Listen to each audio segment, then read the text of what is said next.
If a father is 3 times his son's age, but 4 years ago he was 4 times his son's age, how old is the son now? 8, 10, 12. The answer is 12. Let's break down this age word problem using variables. First, let x represent the son's current age.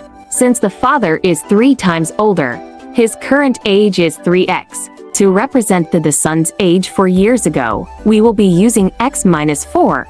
And here's the key: 4 years ago, the father's age was 4 times the son's age. So we write based on the son's age that the father's age equals 4 times x minus 4. But based on the father's age itself, father's age equals 3x minus 4. Since both expressions mean the same thing, we can now set them equal to form an equation. Let's solve the equation. 3x minus 4 equals 4 times x minus 4.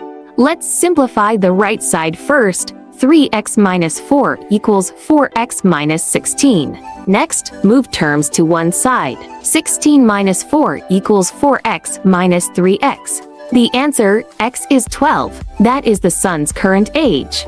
Let's check if our solution makes sense. We found that x equals 12. Therefore, the son's current age is 12.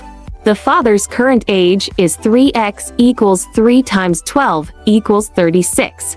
Now, let's go back for years. The son's age 4 years ago was 12 minus 4 equals 8. Using the father's current age, 3x minus 4 equals 3 times 12 minus 4 equals 32. Or using the son's age, 4 times x minus 4 equals 4 times the difference between 12 and 4 equals 32. Thanks for watching. Don't forget to like and subscribe. See you in the next one.